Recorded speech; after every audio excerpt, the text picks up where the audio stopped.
Investment is critical to our development. It's very important to our development. We can't build a new Nigeria.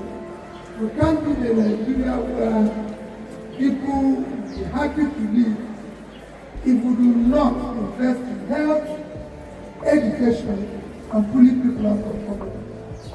And if we're going to put people out of poverty, people like me must sacrifice.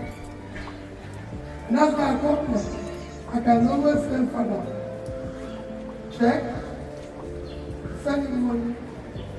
You know, I visited a secondary school now. Like I told them, I don't need to go there. I have other important things. I can stay in my house and be eating and drinking.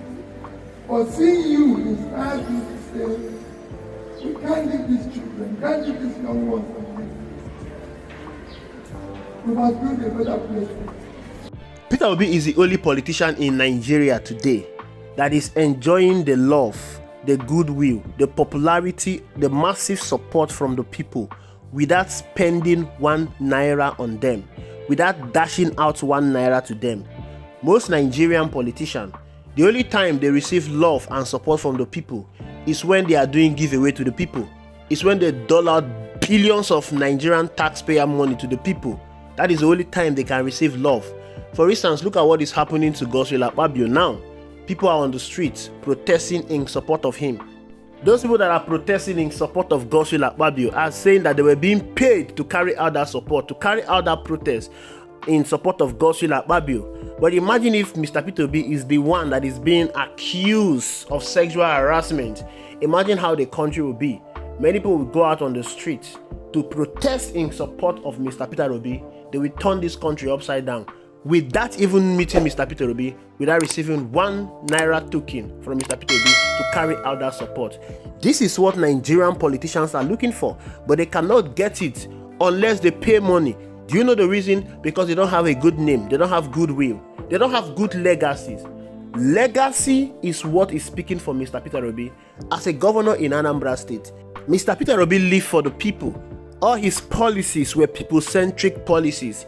Mr. Peter Obi ensured that the people's needs were achieved and met first before any other need. When you go to Anambra State today, most of the rich men in Anambra State, the politicians in Anambra State, the businessmen in Anambra State, they don't like Mr. Peter Obi because when he came on board, he relegated them to the background and ensured that he elevated the will, the wish of the people ahead of that of the rich men in the state. You know, one thing about Nigerian politics is that it is politics of cronies, politics of relative, politics of associate, politics of confidant. For instance, look at Bola Ahmed Tinubu. Bola Ahmed Tinubu is the president today. Look at everything that Bola Ahmed Tinubu has done. It is geared towards elevating the wishes, the aspiration of the people around him, his friends, his confidants, his relative. Look at what he's doing to the National Assembly. The National Assembly made up just 0.00001% of Nigerian population. But Bola Ahmed Tinubu is meeting their need because he needs the National Assembly to do whatever he wants to do. He needs the support of the National Assembly to borrow money the way he wants without appropriation. He needs the support of the National Assembly to buy a new $150 million presidential jet. He needs the National Assembly not to hold him accountable, not to debate his policies, not to invite him to appear on the floor of the National Assembly to give account of his stewardship to Nigerians. Bola Ahmed Tinubu needs the National Assembly to be docile. That is the reason why he is putting their priorities first ahead of the Nigerian people. Look at what he's doing to the judges. He needs the judges to give him fair judgment. Bola Ahmed Tinubu do not believe that he can get re-election from the Nigerian people. Of course, he was not elected by them in the first place. That is the reason why he is not even doing anything to please the people. He's not doing anything to make the life of Nigerians better.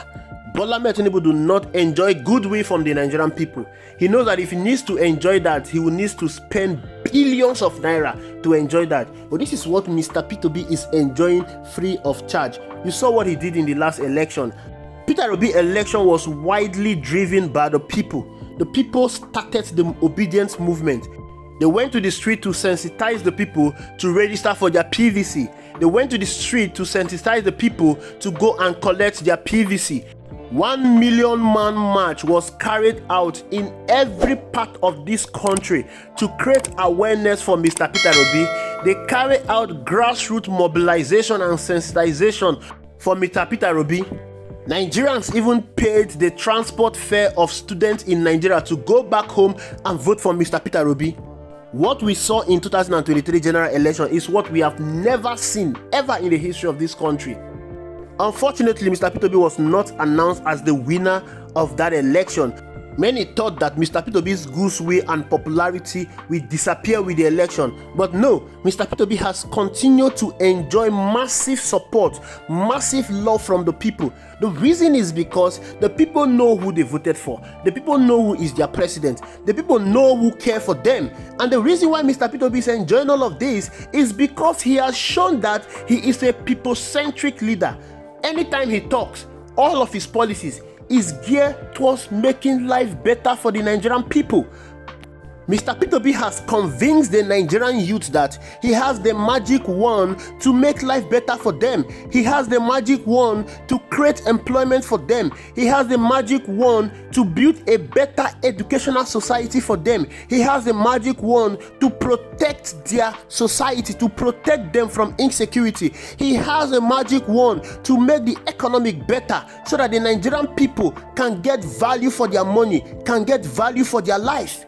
And these are not just theatrics or just political wishes. These are what he has done as a governor in Anambra State. Mr. Peter Obi, as a governor in Anambra State, puts the people first. He was a people-centric leader, and his legacy as a governor in Anambra State is what is still following him to date. That is the reason why you're seeing someone like Showere being angry with Mr. Peter Obi. Peter Obi is enjoying what Showere thought that he would have been enjoying. But no, Showere is not Mr. Peter Obi, and Mr. Peter Obi is not Showere. The massive love and support that Mr. Peter Obi is getting from the people is the reason why Bala Mohammed, the governor of Bauchi State, said that Mr. Peter Obi is the biggest political opposition in Nigeria today. Bala Mohammed is a PDP governor and he's in PDP. He's a chairman of the PDP Governors Forum. You have someone like Atiku Abubakar who is in the PDP. Atiku Abubakar contested the 2023 general election. If he should be praising anybody, it should be Atiku Abubakar. But he knows that Atiku Abubakar does not have the clout, the goodwill, the popularity as that of Mr. Peter Obi. That is the reason why I so much believe that any merger, any coalition they are talking about ahead of the 2027 general election, without Mr. Peter Obi being the presidential candidate, is going to be dead on arrival. Mr. Peter Obi is the biggest politician in Nigeria right now. Mr. Peter Obi is the only threat to Bola Ahmed Tinubu. Mr. Peter Obi is the only politician in Nigeria with organic support and love. No other politician come close to Mr. Peter Obi. That is why they are scared of him. That is why they don't want him to get them. That is why they don't want to give Mr. Peter Obi executive power, because they know that the moment executive power gets to Mr. Peter Obi, he will take power away from these politicians and give it back to the people. That is Mr. Peter Obi's goal and mission as a politician in Nigeria. Thank you for watching. I will see you in the next video.